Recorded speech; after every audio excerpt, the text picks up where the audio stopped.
Hello, everyone, and welcome. Thank you for being part of the second quarter Forbes School of Business and Technology Colloquium of the 2020 Colloquia series, Leadership in a Crisis.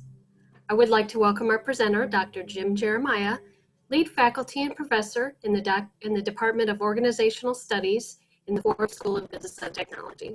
Great to be able to talk about a topic that is a little scary, to be honest with you. When we start talking about leadership, first of all, it's so vast.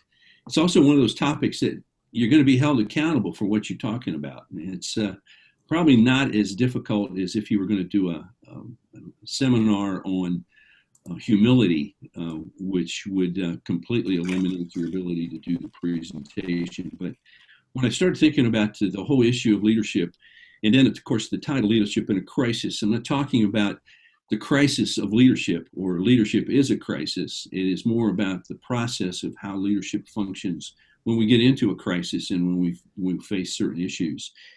And one of the things that I've noticed about the whole process of studying leadership is the fact that it is such a high energy kind of process of really moving through the idea that we can actually see a progression of how we learn and how we develop in our whole leadership process.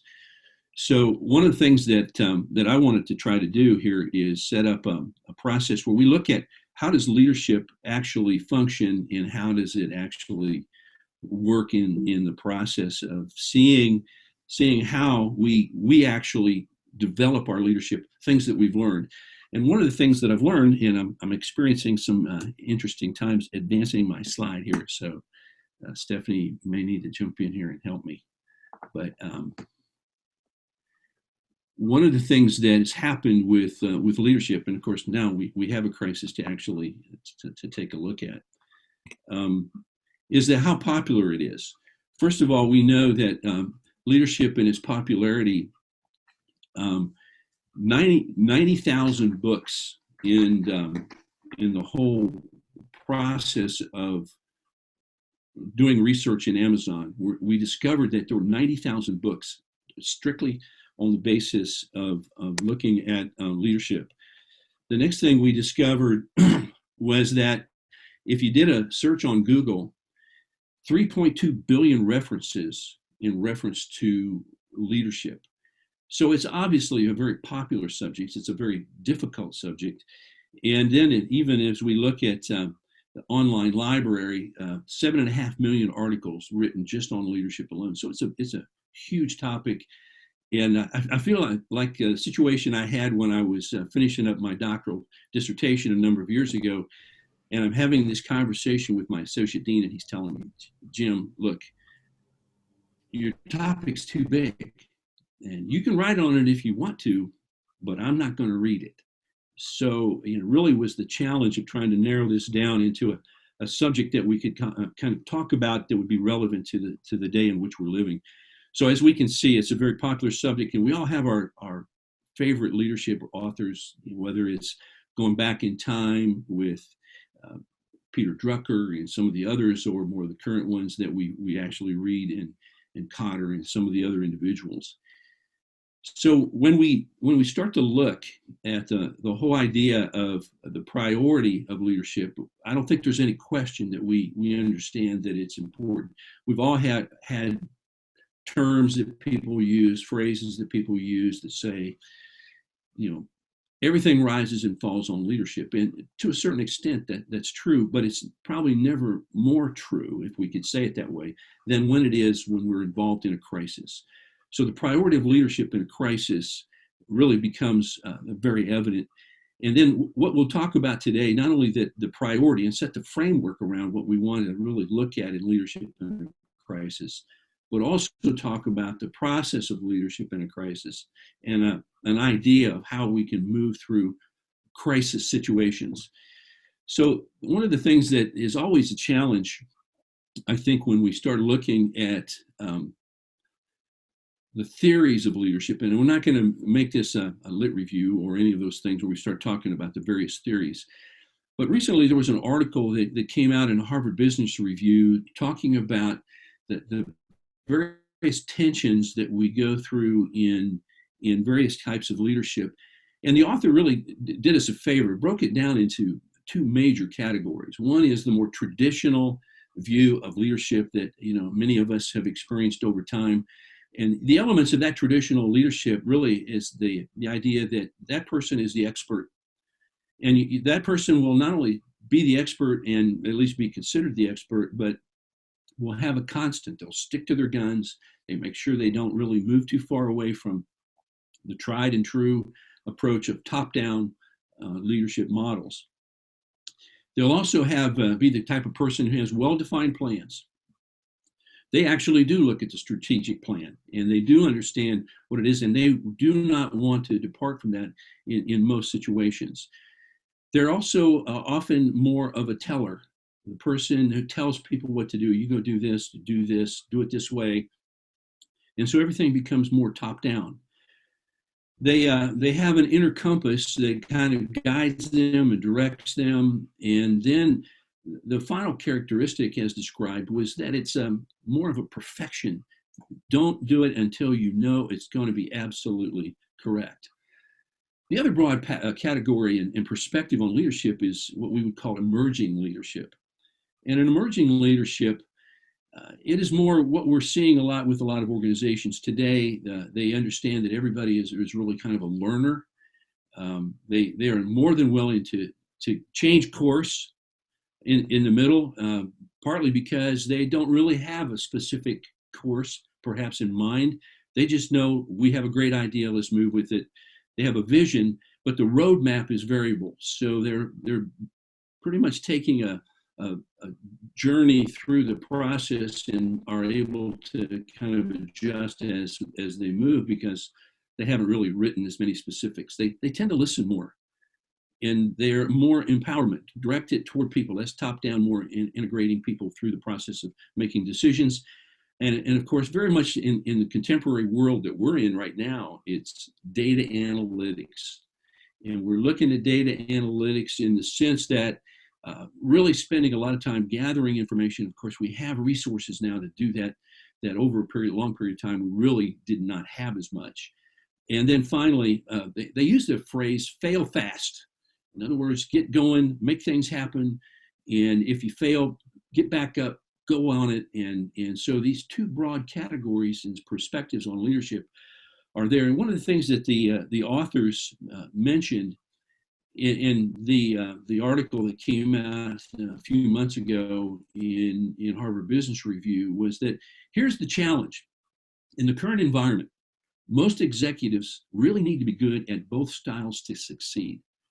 Any leader who relies solely on positional power will run into trouble. At the same time, any leader who fails to strive for perfection, who never tells and only listens, who shares but never holds power, will struggle to be effective. It's kind of interesting that in the last few days, the Facebook corporation, Mark Zuckerberg, who is the CEO, had their earnings call. And it's kind of interesting because it fits right in with what these authors are talking about. In fact, it just came out a few days ago because of their earnings call and some of the challenges and problems now that Facebook is going through, some internal turmoil and a variety of other things. Mark Zuckerberg has decided he's going to change his leadership style a little bit and start consolidating more power back into him. He's kind of been a very diverse, empowered kind of leader in the CEO world of Facebook. But he said, my goal for the next decade isn't to be liked, but to be understood. And I think he may be optimistic that it'll happen within a decade. But, the fact of the matter is we understand that sometimes organizations go through various challenges. And of course, one of the challenges we have in discussing leadership is trying to define it. What is leadership? And of course, probably 90,000 of those books listed in Amazon have some form of leadership definition. But the one that seems to be the most common is that leadership is influence. Now, some people want to use the word power. They want to use other things. Influence meaning the idea that we have significant input and direction in how things go. And we have people who follow us, and we have influence in that world.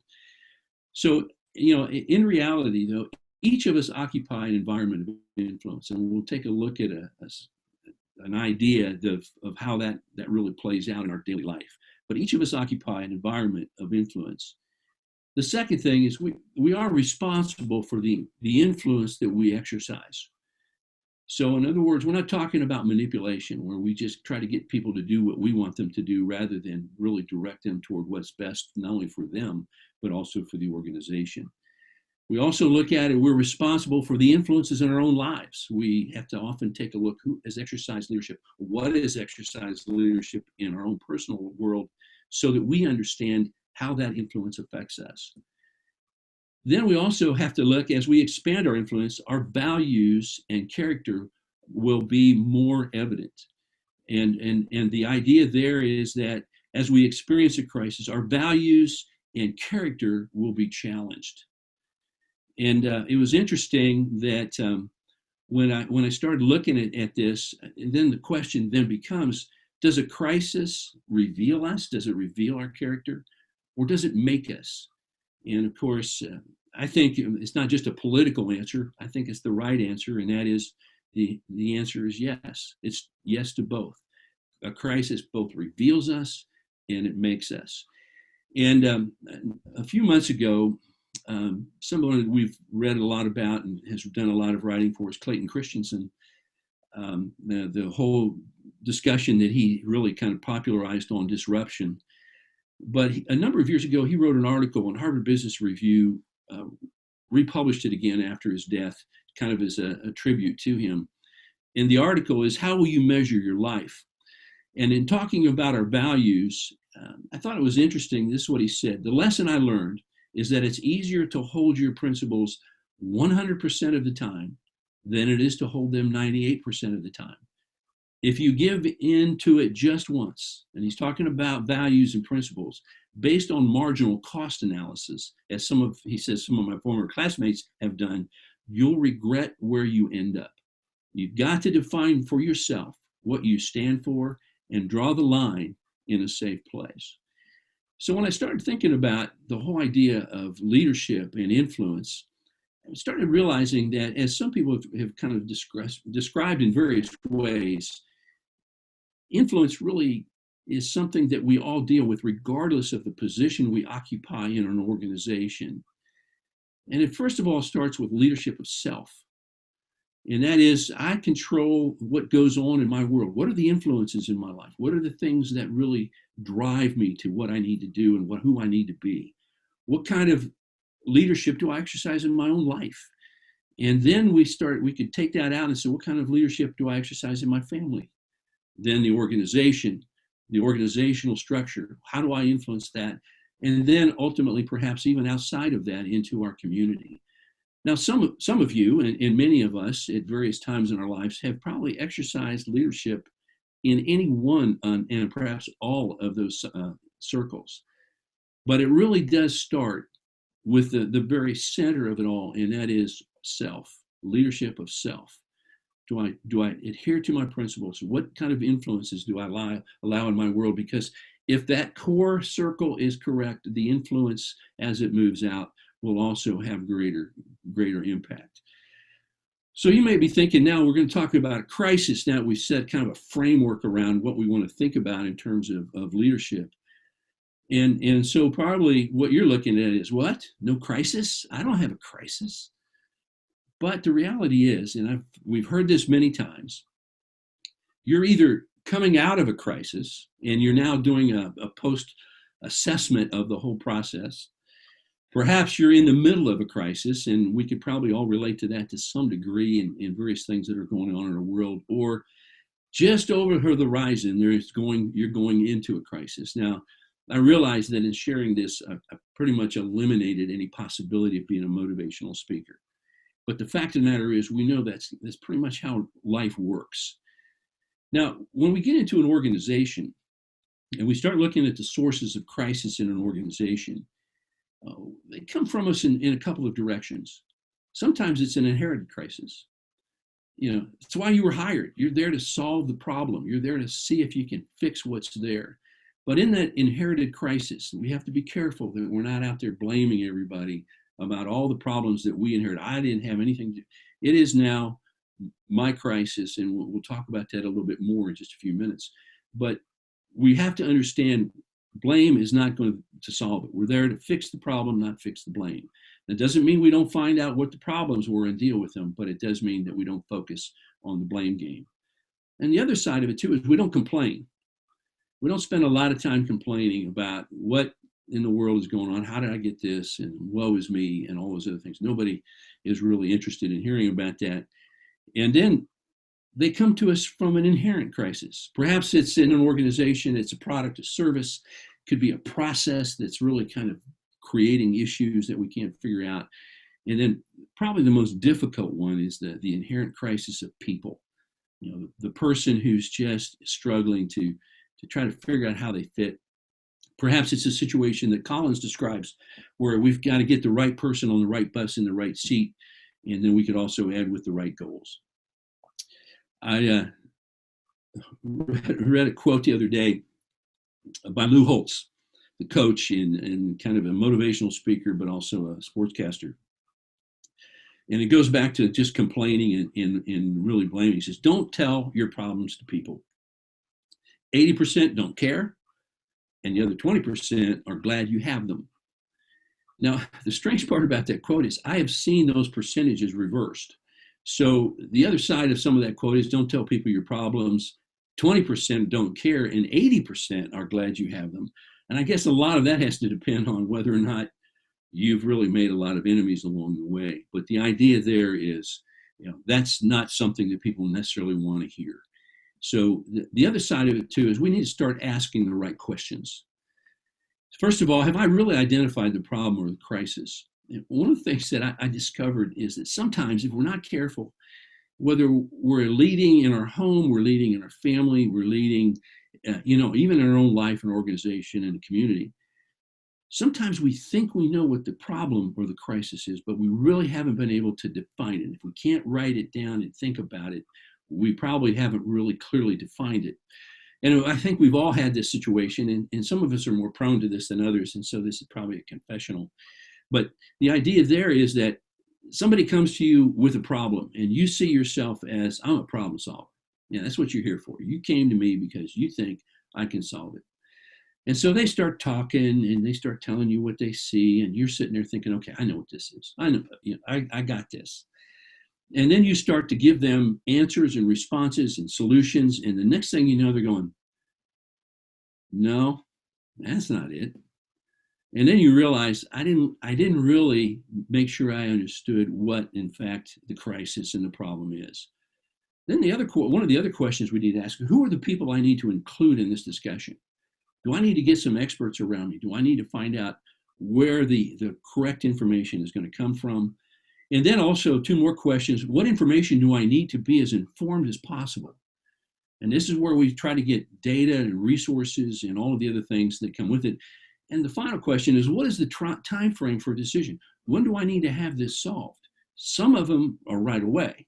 Others come along at a later time. Then the other thing that we need to do is we need to, after we've asked the questions, we need to assemble the right resources. And here we're looking at surround ourselves with quality people, have a diverse group of knowledge and expertise. In other words, we really need to make sure we have the right people in the room or on the screen to help us come up with the correct information. And the more different perspectives on a particular topic that we get, the better off often we are. Surround ourselves with people who will tell us the truth. One of the great dangers, and we've all seen it and probably have experienced it, is we surround ourselves with people who are afraid to be honest with us. And it's one of the things, going back to Mark Zuckerberg, and one of the things that's happening there is he's gotten rid of a number of folks that have been decided that they are contrarian, let's say it that way. Now, sometimes we need to do that, but there's also a lot of times when we need to say, are they telling me things I need to hear? I may not like the way they said it, but are they telling me what I need to hear? We need to surround ourselves with people who will tell us the truth. We need to support this process with accurate and relevant data. And as I said, there's probably no better time now to get data than in the world in which we live. Then the next step is be attentive to the resources. it doesn't make any sense to surround ourselves with quality, professional, expert people and then ignore their input, not give them an opportunity to speak. So we need to listen. And of course, for many of us, that's probably one of the most difficult things that we do. We cannot accept every recommendation. Some are mutually exclusive. And what I mean by that is that once we start getting a lot of information and we start trying to sort out the direction we need to go in this crisis, we're probably going to get some who say, you need to stop doing that. And other people are going to say, you need to keep doing that. And we understand that those are mutually exclusive, so a decision has to be made. But the challenge then, following that process, is to explain the rationale for the direction. And a lot of times, we just kind of leave that part out. As we've been getting information, explaining it to people, we need to go back and say, all right, here's the reason I made this decision, or we made the decision that we did. Now, the next step is we need to act. We need to make a decision. A major frustration for followers and stakeholders in any of those circles of influence is the frustration of a failure to make a decision, because it's just so frustrating for people to wonder, so where do we go next? It reminded me of when my kids were younger, and they would come to me and would ask if they had permission to go do something. And one of my favorite ones, and they still give me a bad time about it, was, let me think about it. Well, my kids would always say, well, I know what that means. That means no. Well, the fact of the matter is, sometimes it did, sometimes it didn't. But there's a major frustration when people are expecting a decision and there's no decision. We're still gathering information. Sooner or later, we have to make a decision. We have to understand that no decision is in fact a decision, and it probably isn't going to be the right one if it's the default decision that happens because we delay. And generally, the longer we wait to make a decision, the fewer options we have. And by that I mean, we continue to eliminate options. And sometimes I think we do it on purpose because we don't want to make a decision. But if we let it go like that, we'll make a decision often that is a decision by default, and it probably won't be the right one. Winston Churchill, and I've been reading, which is probably going to be a lifetime pursuit, I think, the trilogy series by William Manchester on Churchill called The Last Lion. And Churchill's got some great insight into things that he's done, but one of the things he says is fear is a reaction, courage is a decision. And so we have to make a decision, we need to act. Then the last step is we need to assess the situation and our outcomes. First of all, we ask the question, did we make the best decision? Now we're kind of doing a post look at the decision in the process of coming out of this crisis. Did we make the best decision?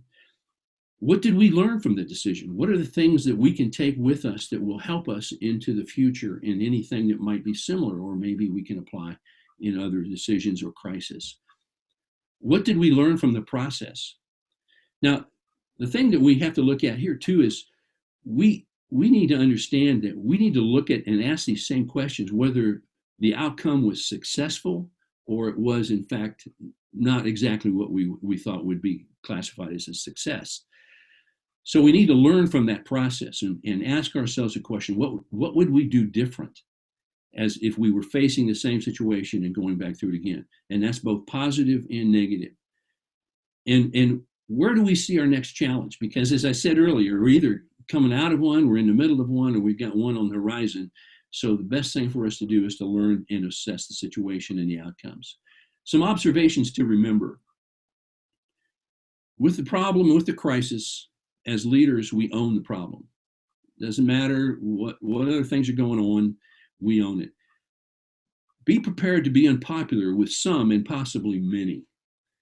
If you're looking for a popularity contest, it's going to be a problem. That's why I thought Zuckerberg's quote was kind of interesting, because he said, I'm not worried about being liked. I just want to be understood, and it may take a decade, but I may have to do it that way. And in that regard, I think he's taken a different perspective that others have not taken. Do not let failure prevent the pursuit of a solution. In other words, we look at it, and maybe it hasn't gone the way we want it to, but we come back, we look at it, so what can we do now to take this crisis, solve it? Maybe we've created another crisis in the process, And what do we need to do to take care of it? Persistence, tenacity, grit are required. In any kind of leadership crisis situation, there's times when we all feel like quitting. And that's one of the things in reading about Churchill and a couple of things that I'll share about Lincoln. You can just sense that there were times when you were ready to throw in the towel and quit, but persistence, tenacity, and grit are required for leadership in a crisis. When we are successful, share the credit.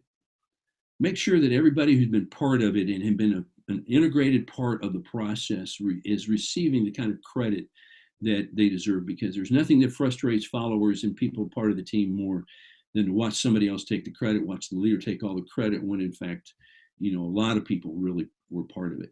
Keep the team informed on what we're doing and why. So there's some observations to remember. I said some things about Lincoln, and we forget about this sometimes, but there was an article in Harvard Business Review, an interview of Dr. Keene, who has been an expert on leadership in Lincoln primarily. She said he was an unsuccessful decision maker. He was an unsuccessful politician. I mean, it's not until the summer of 1864, at the beginning of August, that it looks like the Union will truly win the war. Because that happens, Lincoln is constantly under a barrage of attack, not to mention all these other pressures he was dealing with. I mean, he is, during his presidency, the most hated person in American history. No question. Hated by friends, hated by foes. And we forget some of that sometimes when they're going through it. And so we hold Lincoln up now as one of our great presidents, but there were times when it really didn't really look that way. I mean, she goes on to say, I mean, he failed so many more times than he succeeded. He suffered so much more disappointment.